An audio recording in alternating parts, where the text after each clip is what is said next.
Oh man, if you're a parent, you know that sound. It's more than just a question, isn't it?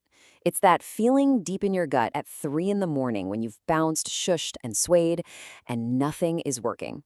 Well, you are not alone in this, and today we are going to get you some real answers. Okay, let's dive right in.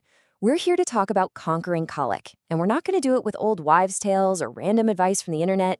Nope. We're going to use an actual, evidence-based guide to help turn that crying chaos into some confident calm. But before we go any further, let's get straight to the three things you really need to hear right now.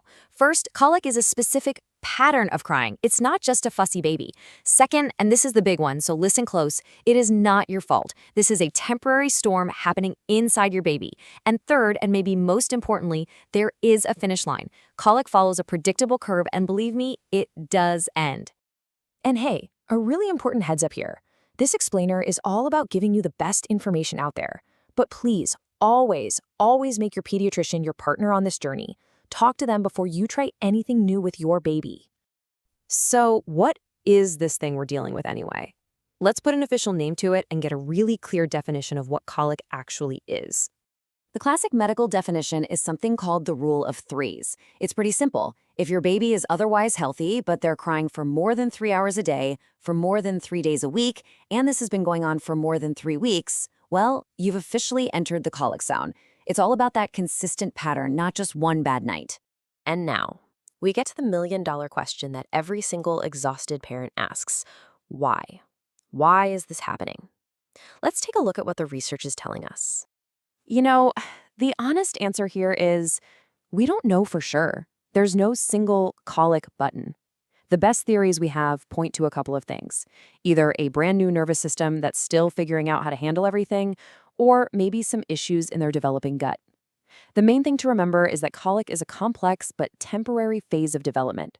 It is not a reflection of your parenting. All right, this is the part you've been waiting for. We get the what, and we have some ideas about the why. So what in the world can we actually do about it? Let's open up the toolkit. So the different things you can do tend to fall into 4 big categories. First up, there's support and education, which is exactly what we're doing right now. Then you've got things like diet changes or probiotics. After that, there are physical hands-on approaches called manual therapies. And last, you have medicines like gas drops. Now, I know that term manual therapy might sound a little clinical or intense, but really it's just a broad term for gentle, hands-on soothing techniques. This could be something like the famous football hold, specific treatments from a professional, or even simple infant massages you can do yourself, right at home. And check this out. This shows you just how simple these can be. On the left, you're seeing the I love you massage, which is just a gentle way to trace the path of their colon to help get gas moving. And on the right, you've got a basic paddling motion. Both of these are just easy, gentle ways to use touch to soothe your baby's belly. So, okay, we've got this whole toolkit full of options. But when your baby is screaming their head off, you don't want to just grab random things and hope for the best, right? You want to know what actually works. It's time to look at the hard data. Yeah, this is the question, isn't it? This is what cuts through all that late-night doom scrolling and the conflicting advice you're getting from everyone. Let's get past all that noise and look at what the science says is most likely to actually reduce the crying. Okay, this is fascinating. This chart lays it all out, and it comes from a major scientific review. Let's just focus on those top 2 lines. For breastfed babies, probiotics have high-quality evidence showing they can cut crying time by up to 65 minutes a day. Wow. And right there with it is manual therapy, which can reduce crying by up to 76 minutes. Now, look down at simethicone.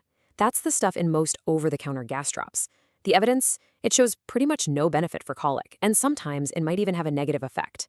So here's the bottom line. If you're looking for the heavy hitters, the tools with the best science behind them to talk about with your pediatrician, the evidence is pointing loud and clear at 2 things: probiotics, specifically for breastfed infants, and manual therapies for all babies. These are your most promising options. Look, knowing what works is half the battle, but the other half is knowing, deep down in your bones, that this battle is going to end. So let's talk about that path forward, your exit strategy from this whole colic phase. You need to burn this into your brain. Colic is not forever. It has a beginning, a middle, and an end. The crying usually peaks right around that 6 to 8 week mark, and then it starts to fade.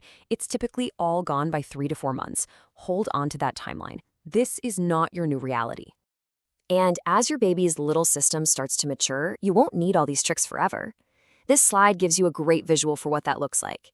You'll slowly move away from the intense interventions, tapering things off until, one day, you realize your baby can settle with a much simpler routine. It's a journey toward independence for them and, honestly, a journey back to peace for you. So how do you know you're finally turning that corner? Well, you'll start to see these wonderful little signs. They might find their hands and start to self-soothe. You'll notice those precious windows of time when they're awake and happy just get longer. And maybe the biggest sign of all, they can pass gas without a full-blown meltdown. These are your clues that peace is right around the corner. You probably came here looking for a magic off switch. And while there isn't one, you now have something way more powerful. You have a toolkit, you have a timeline, and you have evidence. You are armed with real information. So the question isn't just, what do I do now? The question is, what conversation are you going to start?